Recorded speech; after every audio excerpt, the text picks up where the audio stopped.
Welcome to Washington Today for Monday, July 28th, 2025. I'm Gary Sterkoff. Thank you for joining us. President Trump continued his visit to the United Kingdom today. He and Prime Minister Keir Starmer talked to reporters this morning about Israel's war with Hamas. The president announced the U.S. will open food centers in Gaza to help the humanitarian crisis there, and the two leaders continued discussions on reaching a ceasefire in the region. The president also said he is shortening the 50-day deadline he gave Russian President Vladimir Putin to reach a ceasefire in Ukraine.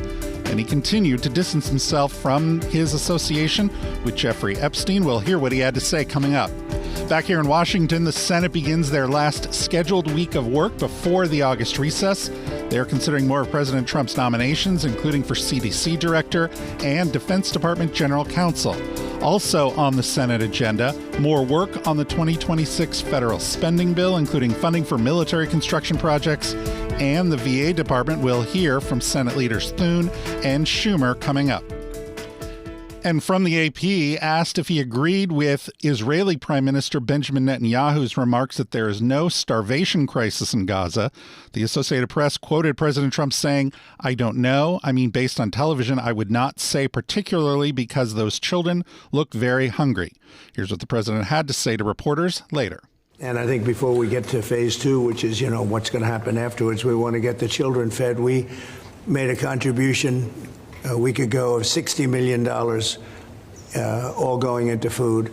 We only hope the food goes to the people that need it, because so much, as you know, when you do something there, it gets taken by Hamas or somebody, but it gets taken. But and we're prepared to help. We want to help. It's a terrible situation. The whole thing is terrible. It's been bad for many years. But it's great to hear you feel the same way that I do. We have to help on a humanitarian basis before we do anything. We have to get the kids fed. So we've been sending in a lot of food. A lot of the food that's been going there has been sent by the United States.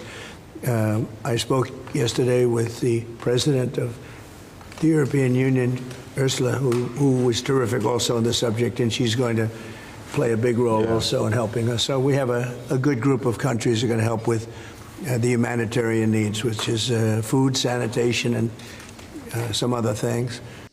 The AP also reporting Prime Minister Starmer, French President Emmanuel Macron, and German Chancellor Friedrich Merz discussed a ceasefire plan for the region on Friday, and that Keir Starmer will discuss it with allies, including the U.S. and Arab states, at an emergency meeting of his cabinet later this week.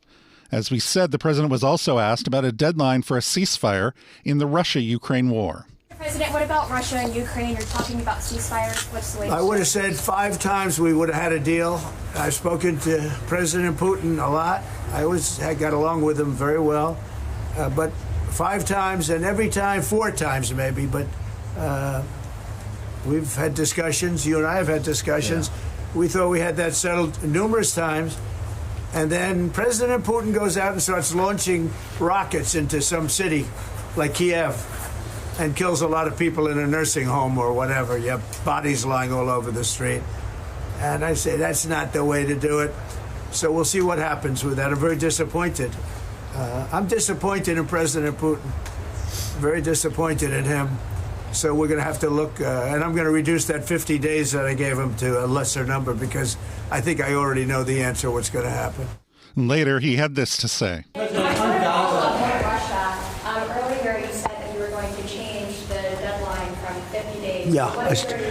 I'm going to make a new deadline of about 10 or 12 days from today. There's no reason in waiting. There's no reason in waiting. It's 50 days. I want to be generous, but we just don't see any progress being made. On social media, Ukrainian President Volodymyr Zelensky released a statement that reads, quote, "Today, there was an extremely significant statement by President Trump, and it is true, it is Russia who is doing everything to undermine peace efforts and drag out the war. Every night there are strikes, constant Russian attempts to hurt Ukraine. Indeed, peace is possible if we act strongly and decisively, and we have repeatedly said, and all partners know this, that sanctions are a key element. Russia factors in the sanctions, factors in such losses. Peace through strength is possible. Ukraine, as always, is ready to work with America and with President Trump in the most productive way possible to end this war with dignity and lasting peace. I thank everyone in our Ukrainian foreign policy team who is working for this in a truly meaningful relationship with America. That is a statement from Ukrainian President Volodymyr Zelensky. Former Russian President Dmitry Medvedev, who is an ally of Russian President Putin, also posted on social media today saying, quote, Trump's playing the ultimate game with Russia. 50 days or 10, he should remember two things. One, Russia isn't Israel or even Iran. Two, each new ultimatum is a threat and a step towards war, not between Russia and Ukraine, but with his own country. Don't go down the Sleepy Joe road. Now, also today in Scotland, the president was asked about his association with Jeffrey Epstein. Well, I haven't been overly interested in it. You know, it's a hoax that's been built up way beyond proportion. I can say this, those files were run by the worst scum on earth. They were run by Comey, they were run by Garland, they were run by Biden and all of the people that actually ran the government, including the auto pen. Those files were run for 4 years by those people. If they had anything, I assume they would have released it. The whole thing is a hoax. They ran the files. I was running against somebody that ran the files. If they had something, they would have released. Now, they can easily put something in the files that's a phony. Like, as an example, Christopher Steele, a person you know well, happens to be from your country. But Christopher Steele, as an example, wrote a book, a dossier. We call it the fake news dossier. And the whole thing was a fake. The whole thing was a fake. They can put things in the file that are fake. But those files were run by bad, sick people. If they had anything, why didn't they use it when I was killing Joe and then he gave out because he was 25 points down? And then I got somebody new. Nobody even knew anything about her. She was a horrible vice president. She was a border czar, but she never went to the border. She never once called a border patrol agent to find out how we're doing, but she was the border czar. Her name was Kamala. Nobody knows her last name. It was Harris, but nobody knew her last name. So I ended up, how would you like to end up in a race where you're killing somebody, you're beating him, and then they say, all right, we'll take him out. He's not working. Let's put somebody else. And then she had a 6-week honeymoon. It was amazing. They predicted she will have a 6-week honeymoon, and she did. And then she got slaughtered. But think of it. Those files were run by these people. They were run by my enemy. If there was anything in there, they would have used them for the election. Yeah. Do you think that drawing, I think I heard you say something the other day, that the drawing that was the subject of the Wall Street Journal report. I don't do drawings. I'm not a drawing person. You think it was fraudulent? I don't do drawings. Sometimes people say, would you draw a building? And I'll draw 4 lines and a little roof, you know, for a charity stuff. But I'm not a drawing person. I don't do drawings of women, that I can tell you. They say there's a drawing of a woman, and I don't do drawings of women. And also, you know, Epstein was always a very controversial guy. I was at a very high position, you know, pretty much all my life. In all fairness, I've been doing this for a long time. I had the top show on television. I had the #1 bestsellers. I had everything, right? And I was a very successful business guy. He was a very controversial. Who would do a controversial drawing? Now, with that being said, they say there were many letters done by many people, and in many big people, you know, big successful people. But I just don't. When you talk about files, I just keep going back, and other people too. Even the enemy says this thing is not correct, because if we had it, we would have used it on the guy. It's a bad issue. They say it's a good issue for Trump. Do you know that my poll numbers are up 4.5 points since this ridiculous Epstein stuff? My poll numbers have gone up 4.5 points because people don't buy it. Okay, people don't buy it. And he's gone, and we want to focus on trade deals. I want to focus on the deal we just made with the European Union, which is the biggest trade deal in history. It's the biggest deal, I think, in history, not just trade deal. So if they would have had something, they would have used it. And people keep writing stories about the time he threw him out of Mar-a-Lago. Can you settle that? What was it about? What caused the breach with him? That's such old history. Very easy to explain, but I don't want to waste your time by explaining it. But for years, I wouldn't talk to Jeffrey Epstein. I wouldn't talk because he did something that was inappropriate. He hired help. And I said, don't ever do that again. He stole people that work for me. I said, don't ever do that again. He did it again. And I threw him out of the place, persona non grata. I threw him out, and that was it. I'm glad I did, if you want to know the truth. Mr. President. And by the way, I never went to the island, and Bill Clinton went there supposedly 28 times. I never went to the island, but Larry Summers, I hear, went there. He was the head of Harvard. And many other people that are very big people. Nobody ever talks about them. I never had the privilege of going to his island.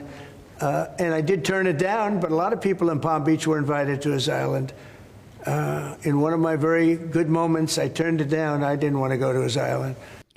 From the Washington Post today, quote, President Trump is increasingly frustrated with his administration's handling of the furor around the Jeffrey Epstein files and remains concerned the saga's unabated domination of the news is overshadowing his agenda, said two people familiar with his thinking. And here's The Hill's White House reporter Alex Gangitano on Washington Journal this morning talking about what the White House is doing to try to keep this story from dominating the news for another week. Yeah, just yesterday, the president was actually asked about Epstein again, right when he was, announcing the EU trade deal. And he said, expressed his frustration that that's what people were asking about. But people are still asking about it. Of course, your callers are bringing it up. I think the White House, of course, is in kind of distraction mode. They tried, with the files related to the 2016 election that DNI Director Tulsi Gabbard put out to see if people would focus on that instead. Of course, these trade deals, they want people to focus on, see them as a success for this administration ahead of the Friday deadline. And we'll see what else they put out to try to, get the news cycle to move past Epstein, move past Maxwell. We know on Friday there was another meeting with top DOJ official Todd Blanche and Maxwell to talk about what she knows. We'll see if the White House wants to reveal anything from that meeting, or if they're hoping that just the fact that there was a meeting will appease people and hope that we all can move on from this narrative. But so far, and I'm sure you're seeing it from your viewers, that people are not ready to move on from this and still have a lot of questions.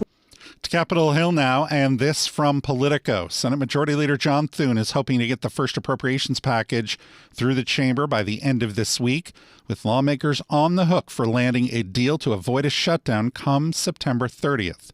To that end, Republican leaders are negotiating with members of their conference over a minibus of 3 bills that would collectively fund the Departments of Commerce, Justice, Agriculture, and Veterans Affairs, as well as key military construction projects and the FDA. Here's Senate Republican leader John Thun talking about the Senate's schedule this week.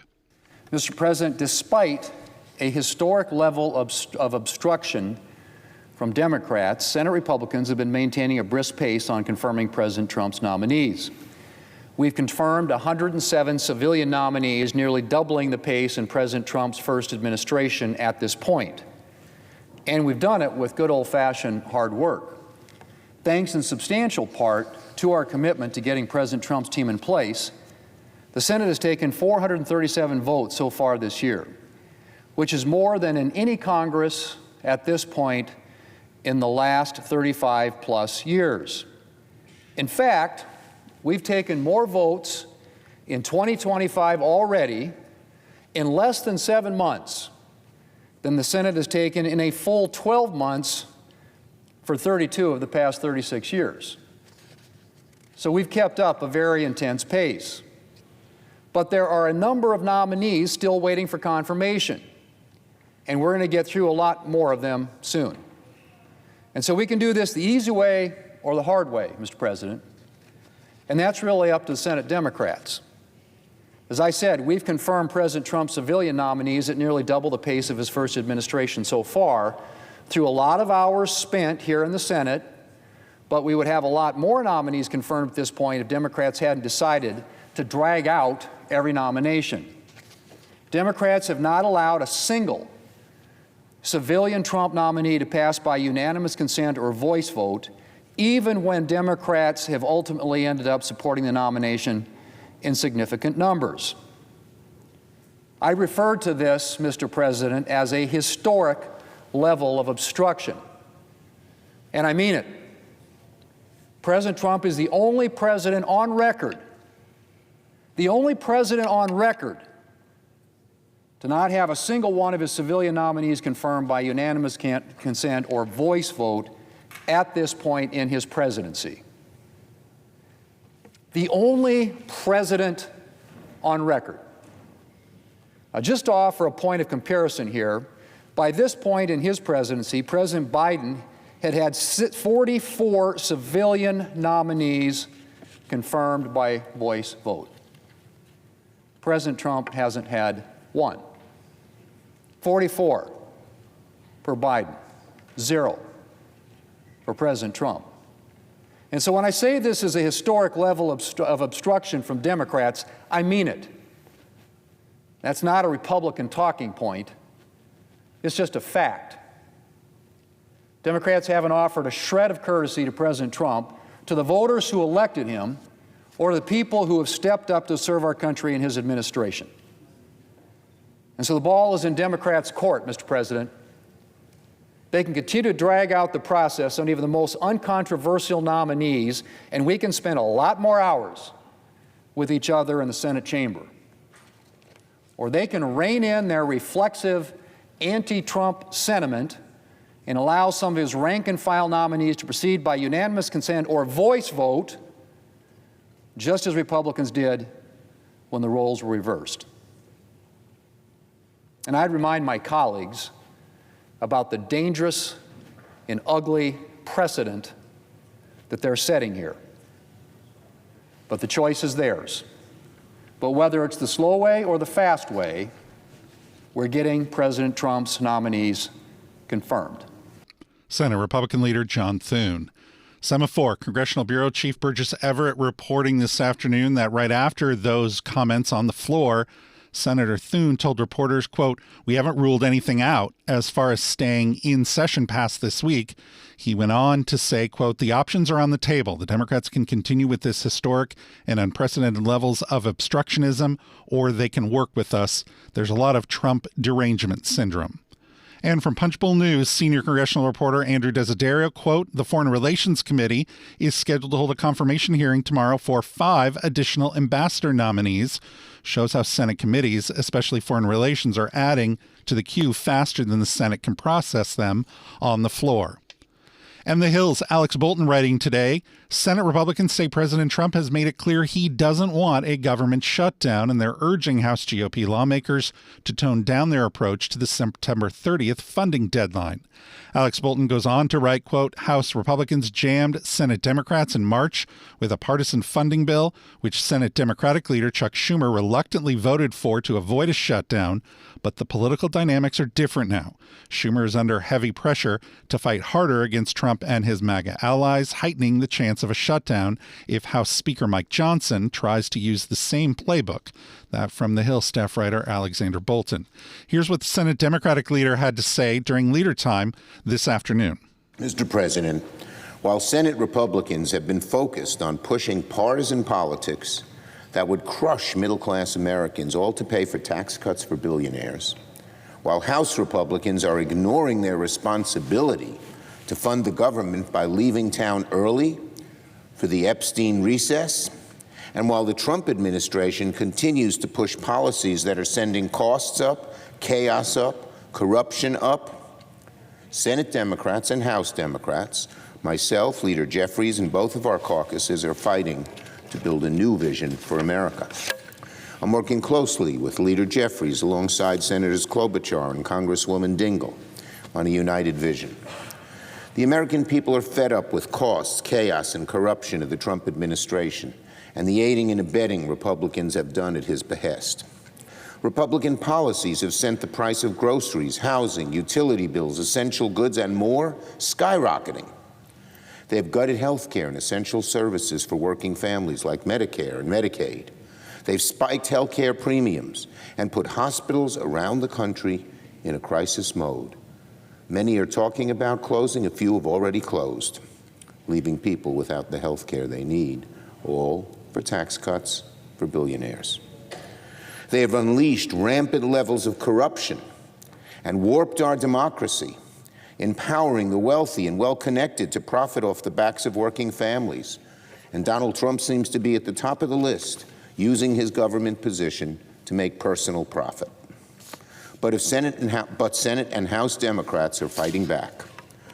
Democrats are fighting to lower the high costs of living, which have become far too expensive for American families. We're fighting to strengthen our communities, make our streets safer, and protect essential services that millions of people rely on every single day.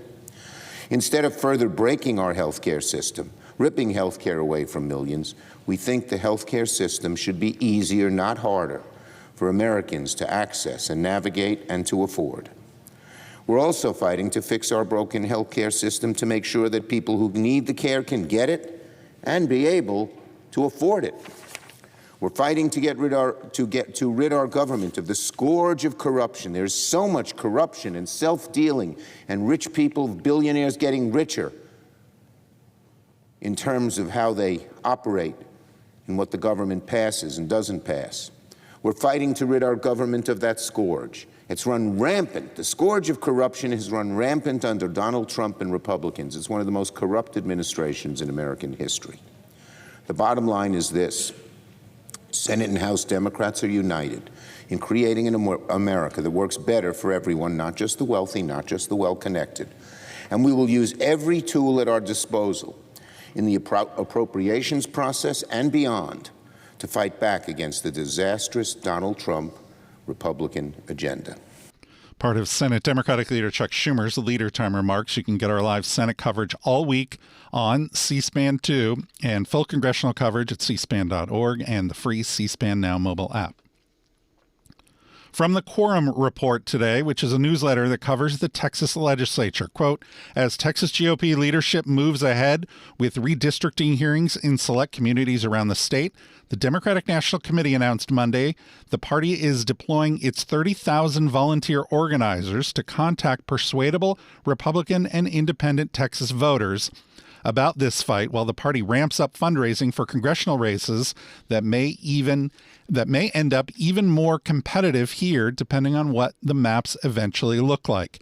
Their stepped-up efforts unfold as we got word that U.S. House Democratic leader Hakeem Jeffries plans to visit the Texas Capitol on Wednesday. That from the Quorum Report in Texas. And we will have live coverage of the third public hearing held by the Texas House Select Redistricting Committee this evening at 6 p.m. Eastern Time. You can watch it live on C-SPAN and watch it anytime at C-SPAN Now, our free mobile video app, or online at cspan.org. From the Akron Beacon Journal today, Vice President J.D. Vance returned to Ohio to tout President Donald Trump's agenda in a congressional district that Republicans hope to flip in 2026. Vance visited the Metallus Faircrest steel plant in suburban Canton as part of the administration's efforts to promote the One Big Beautiful Bill Act. The law eliminated taxes on tips and allocated money to rural hospitals, but it could also threaten food assistance and boot thousands of Ohioans off Medicaid. Vance took his sales pitch to Ohio's 13th congressional district, which covers Summit County and half of Stark County, and is represented by Democratic Representative Emilia Sykes. She's a top target for Republicans in the 2026 midterm, particularly as Ohio lawmakers prepare to redraw the state's congressional map. That from the Akron Beacon Journal today. Here's part of what the vice president had to say following a reporter's question about those Medicaid changes in the president's law. We are very confident that the way we structure the Big Beautiful Bill is that a lot of what people are saying, that you're going to somehow see reduced health care outcomes, I don't believe that's going to happen for a second. We actually are increasing funding to rural hospitals. We're increasing funding to needy people. What we're not doing is we're not allowing illegal immigrants to collect the American people's Medicaid benefits, because it's going to bankrupt that program, it's going to bankrupt rural hospitals, and it's going to make it impossible for people in need to get the health care that they need. If you want to protect Medicaid, and President Trump certainly wants to, then the best way to protect Medicaid is to ensure only the needy get access to Medicaid, not people who don't even have the legal right to be in our country to begin with. So I think it's interesting that you have Democrats who are saying we want to take health care away from people. The only only people we want to take health care away from are illegal immigrants because we don't want them in our country to begin with. We want them to go back to their country of origin. It's really that simple. And when you do that, you protect Medicaid for generations to come, which I know a lot of people, Henry, who depend on Medicaid. We want to make sure they've got access to Medicaid, but you need smart politicians in Washington who are fighting to protect that program, and that's what we did with the One Big Beautiful Bill. It's another reason why I'm so disappointed that Congresswoman Sykes wouldn't vote for it, wouldn't even work with us to work on some of those provisions, because she certainly would have found an open door to the White House. The Beacon Journal quoting Democratic Congressional Campaign Committee spokesperson Katie Smith saying, J.D. Vance's visit to Ohio 13 is another desperate attempt to lie to Ohioans about the devastating impact the big ugly law will have on working families, because Washington Republicans can't defend their record of slashing Medicaid to give handouts to billionaires, but they can't deceive Northeast Ohioans who know that Congresswoman Amelia Sykes has always put her community first. You can see all the Vice President's event today at cspan.org and on the free C-SPAN Now mobile app. You're listening to Washington Today. In a word, Evan Osnos' latest book focuses on the subject of money. His book is titled The Haves and the Have-Yachts, Dispatches on the Ultra-Rich. There are 10 essays, which originally appeared in his home publication, The New Yorker. The oldest one, Survival of the Richest, ran in 2017. The newest, titled Land of Make-Believe, was published in 2024. In his introduction, Evan Osnos writes that, quote, reporting in the enclaves of the very rich, Monte Carlo, Palm Beach, Palo Alto, and Hollywood is complicated. It's not a world that relishes scrutiny. Author Evan Osnos with his book The Haves and the Have-Yachts, Dispatches on the Ultra-Rich. On this episode of Book Notes Plus with our host Brian Lamb. Book Notes Plus is available wherever you get your podcasts and on the C-SPAN Now app.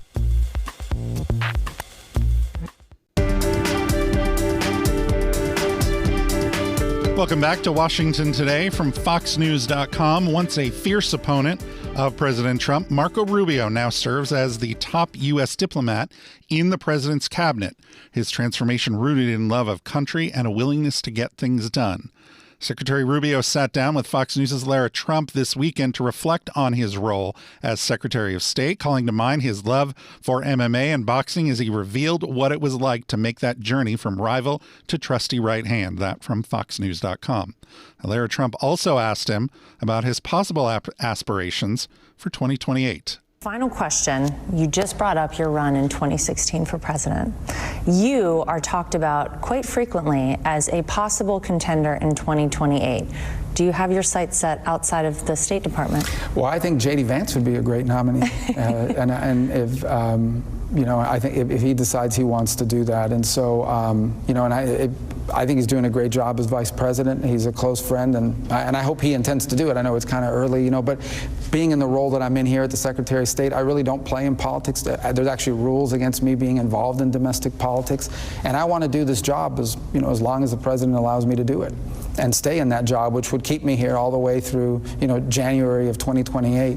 I feel, honestly, you never know what the future holds. You never rule things out or anything like that, because you just don't know. Things change very quickly. But that said, I believe that if I am able to be here, through the duration of this presidency, and we get things done at the pace that we've been doing the last 6 months, I'll be able to look back at my time in public service and say, I made a difference, I had an impact, and I served my country in a very positive way.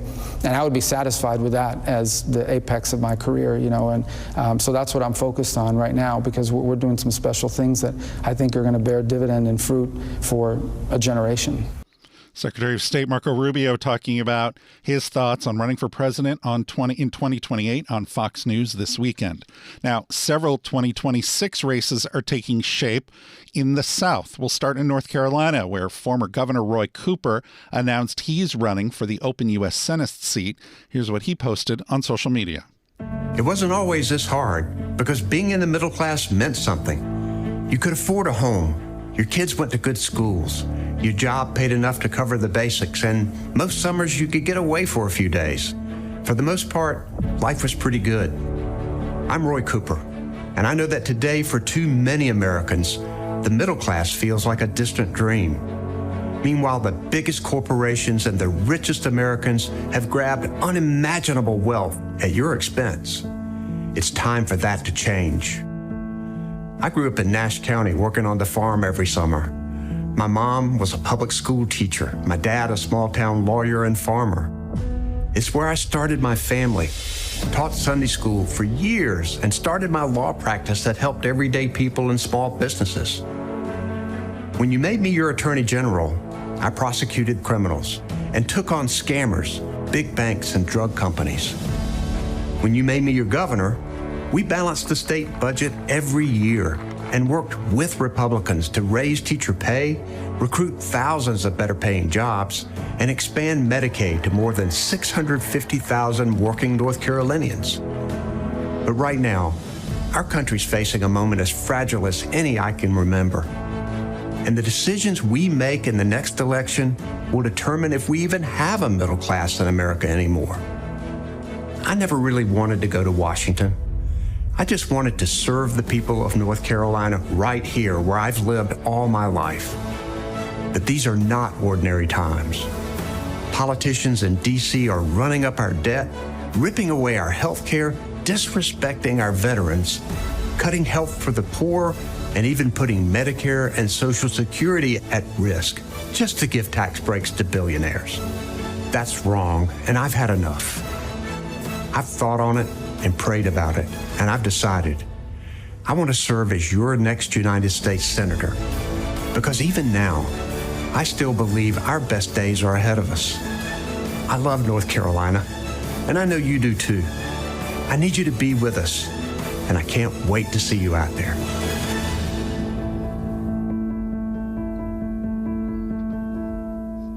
Former North Carolina Democratic Governor Roy Cooper announcing he is running for Senate. From WRAL.com, North Carolina's U.S. Senate seat is one of the most important in the nation in 2026, not only because it's a rare open seat in a battleground state, but also because most other battleground states don't have a seat up for grabs at all this year. WRAL.com noting that North Carolina's race is the only one right now that the nonpartisan Cook Political Report considers a toss-up. Former Republican National Committee Chair Michael Whatley is expected to announce his Senate campaign in the coming days. Both men are running to replace retiring Republican Senator Thom Tillis. In South Carolina, House Freedom Caucus member Ralph Norman announced he is running for governor. I'm running for governor to shake things up. We're going to clean up Columbia. And finally, we're going to take down the corrupt political establishment once and for all.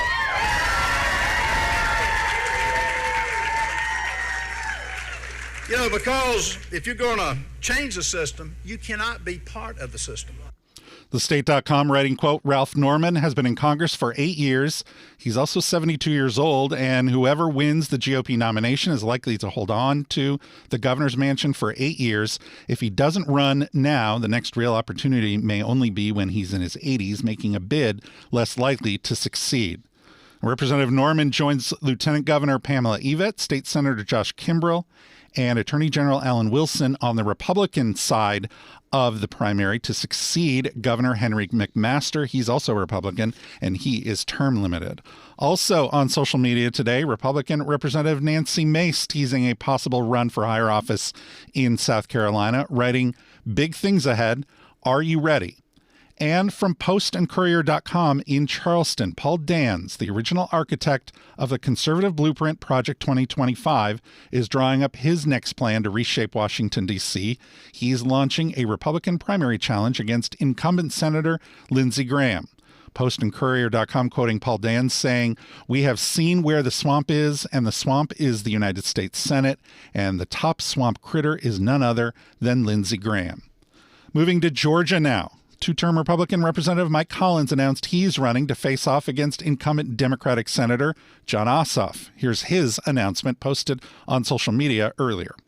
In trucking, you gotta deliver. I'm Mike Collins, and that's why we drove home Trump's big, beautiful bill. We killed woke DEI garbage and banned boys from playing girls' sports. When Biden's open border got Laken Riley tragically murdered by a criminal illegal alien in my district, I took matters into my own hands. I wrote the Lake and Riley Act so we can deport criminal illegals wherever they are, making sure this never happens again. Mike Collins. Mike, you were fantastic. He loves his state, and he took this very personally. We need a senator who works for Georgia, not the California crazies or New York nut jobs. I don't know who John Ossoff really works for, but it sure as heck isn't Georgia. Mike Collins for Senate. It's time to send a trucker to the U.S. Senate to steamroll the radical left, deliver on President Trump's America First agenda, and put the people of Georgia back in the driver's seat. I'm Mike Collins, and I approve this message.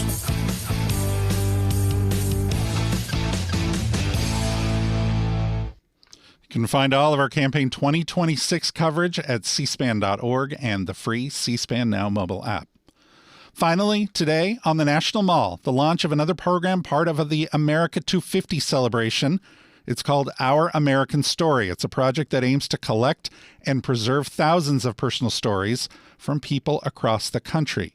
America 250 Commission Chair Rosie Rios, D.C. Mayor Muriel Bowser spoke at the event, and so did Washington NFL legend Darrell Green. Oh my gosh, D.C. is the city on a hill. I'm from Houston, Texas. I love Houston. I love Texas. But this is the light. Everything starts here. And I would say, in all respect, government and high leadership. But I would say, for my portion, it's Miss Roper, who I met 30-some years ago, living in the community, trying to help her grandchildren. It's Dr. Bernadine Lacey, who came from Mississippi and worked at Howard University for many, many years before she passed on, and took me in as a son. It's the people. When I'm down, as I was a couple of days ago, in the inner city, serving with the kids, this is what I love, and it's launched from here throughout the world. I think Washington, D.C. Is the greatest city, and I'm not just saying that. It's the greatest city, but you know what? It has to be the greatest city. When I was in the NFL, I was covering the best player. Your 49ers had Jerry Rice. I had to get the job done. And really, D.C., we're great because we have to be great. We can't take second place. And I appreciate D.C., and I've been here my entire adult life, and I love it.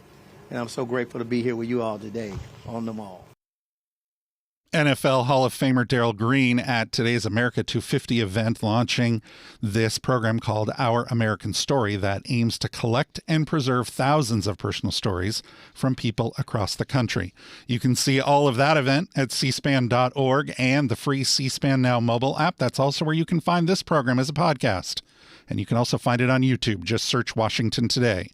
And for more on the stories that are shaping Washington every day, get our daily email word for word. Just go to cspan.org/connect to subscribe. I'm Gary Sterikoff. Thanks a lot for listening today to Washington Today.